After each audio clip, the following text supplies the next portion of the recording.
On Halloween Day, the children from the Early Learning Center here went trick-or-treating in the building. And this meant that in our Bible study, we had a number of little kids come in. And of course, they were really adorable in their costumes, and they had their little bags.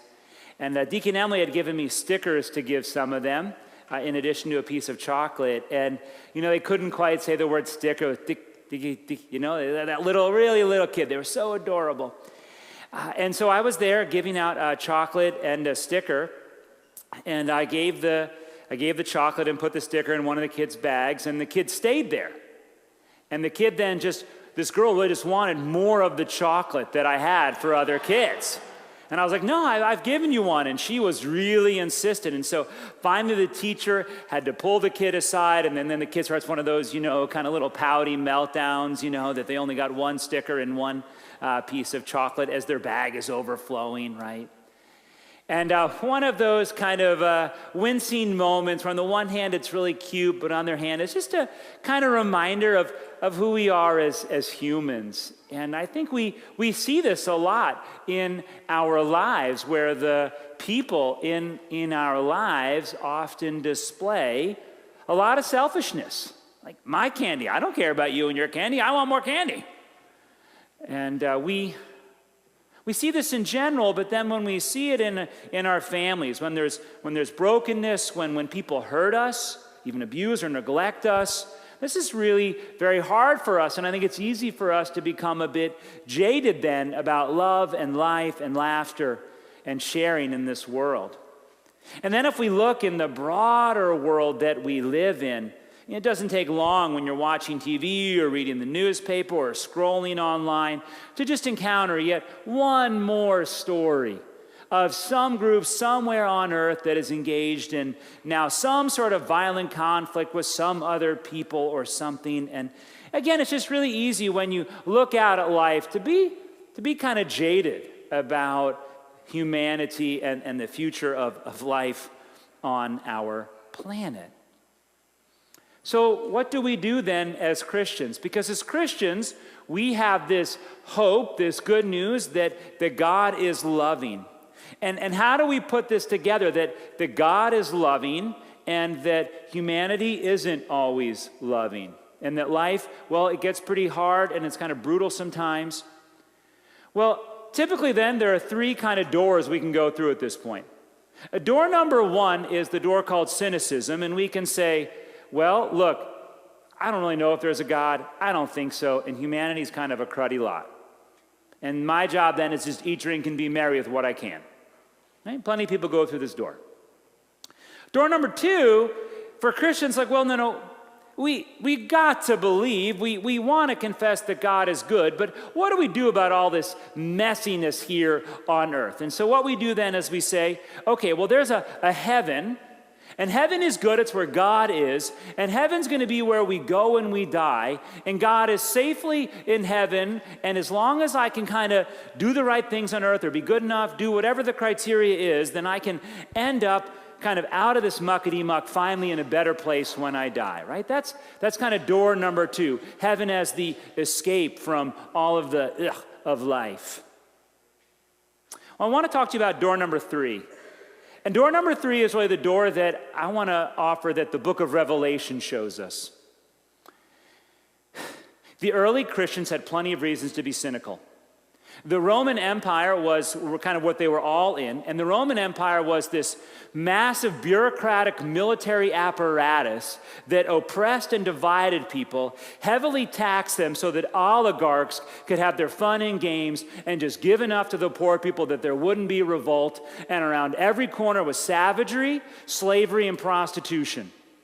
That was life in Rome. And so if there was ever a people who could have been cynical, it was first century Christians. And they could have easily have chosen door number one and rejected the faith. Or door number two and said, you know what? We just got to get there one day and it'll be better. But they went for something else. There was a vision that captivated the early Christian church. And the vision is this, that yes, heaven is the dwelling place of God. And it's a place where there is no more sin. There is no more tears there. God is wiping them away. There is a time and a place where only victory and peace reign.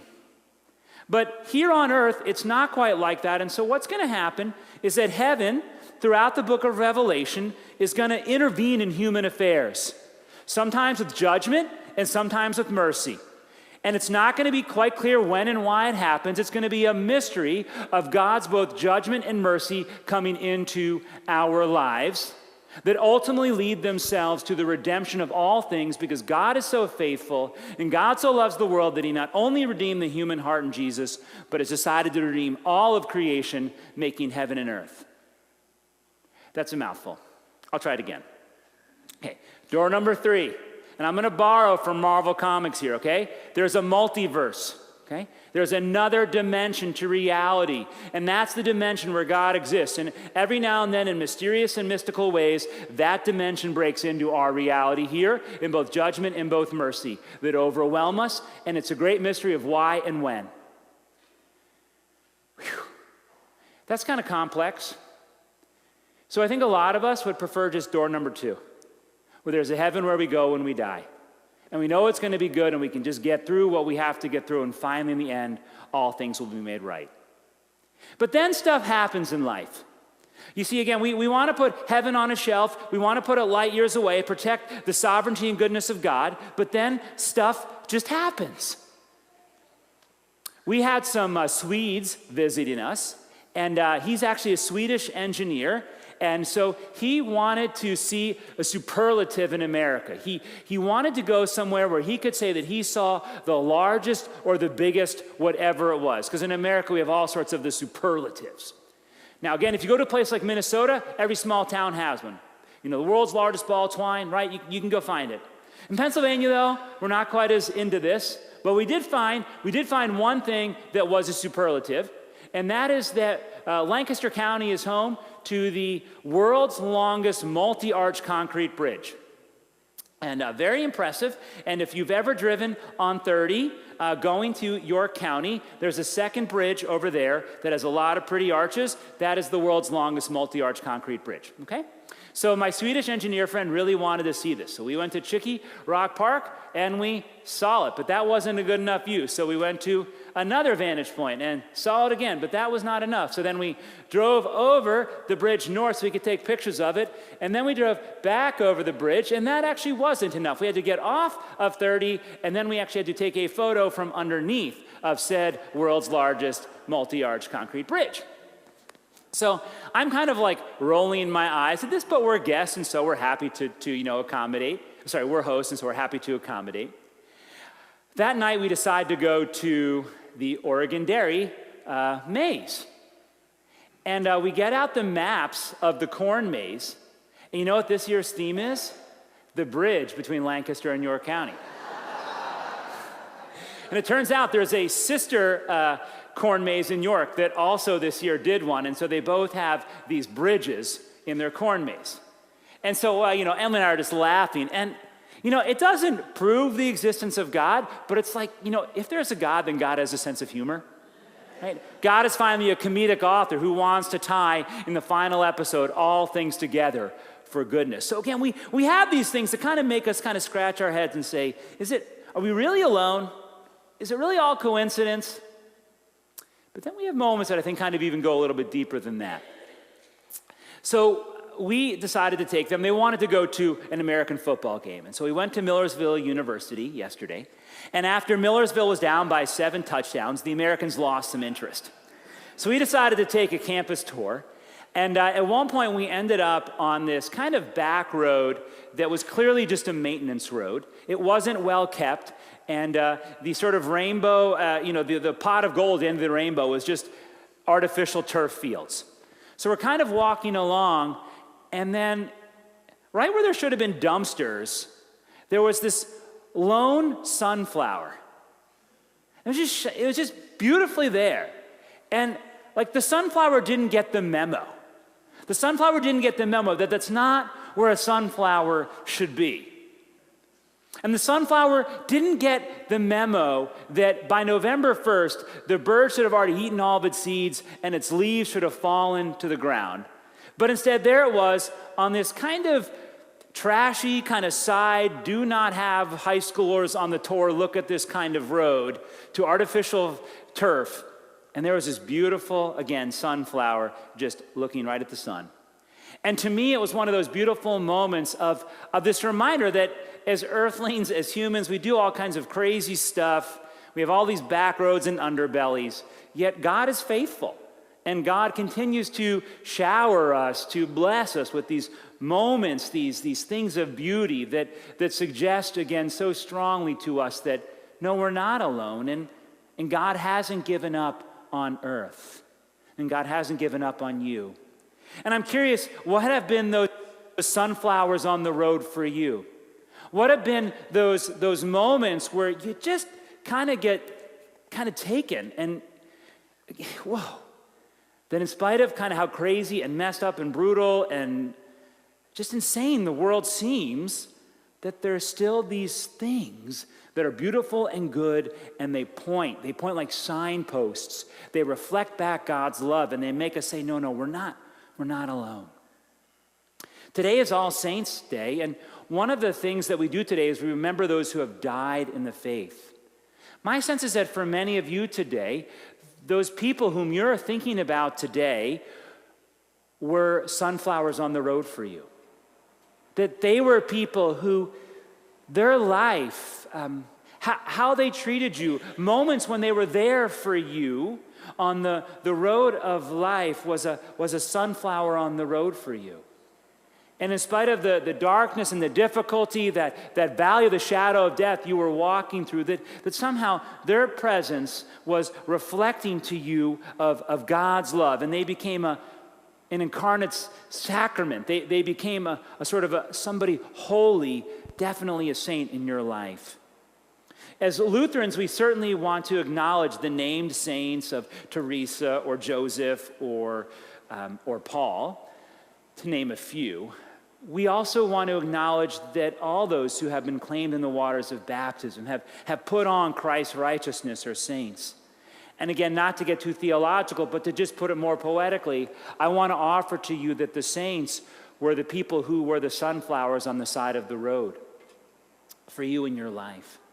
And if you still need a little bit of help kind of fleshing out what that looks like, Jesus will always be the sunflower on the side of the road, the chief one who bears witness to God's faithfulness and God's love for this world. And so we hear this story today where it's a road, and it's a road that has sorrow. It's a road that has grief over death. It's a road that has the hurting questions of lament, of God, why weren't you here? It's the road that Jesus knows leads ultimately to Jerusalem, to his own death. It's the road in which there are Roman soldiers and that constant oppression there. Again, it's the road of personal and societal sin and sorrow. And Jesus meets people on this road. And what he does is first he has compassion. And he weeps with Mary. He weeps with her.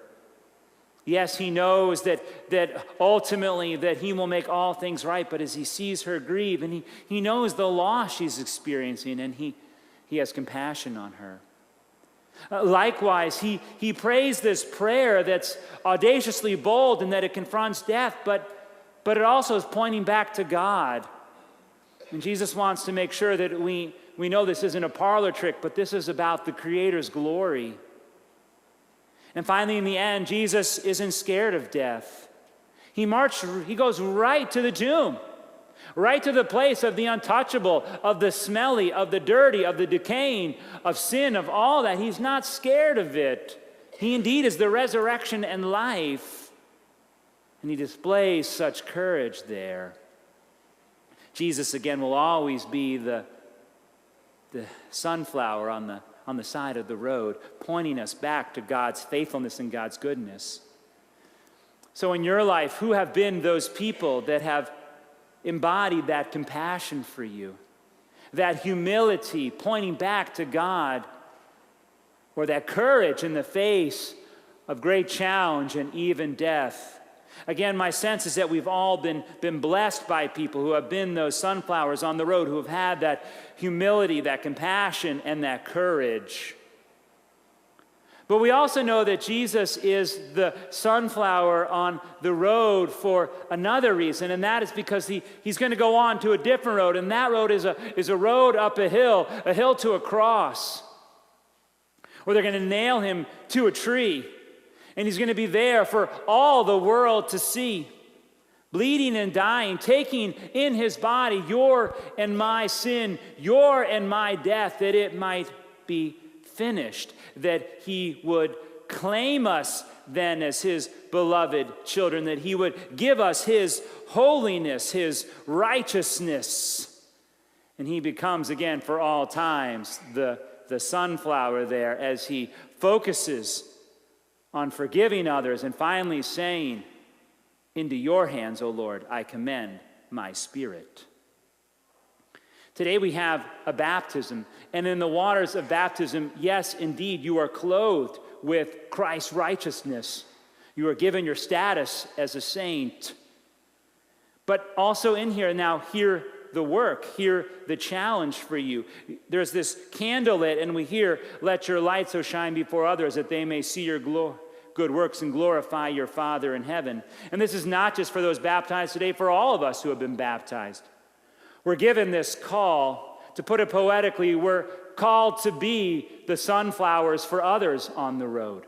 Again, we're called to be the sunflowers for others, to bear witness as others are going through time and trial and challenge and sorrow, to bear witness to God's faithfulness and God's redeeming love for them and for this world. And so we take our place. We take our place on the road that isn't always perfect, but we take our place as a sentinel, as one pointing back to Christ. And then one day we discover actually that we're not alone, but we're in a field. We're in a field, and we look to our left and look to our right, and there's just sunflowers anymore. And we're all facing not the sun that revolves around the earth, but the Son of all creation, the one who died and rose for you. Amen.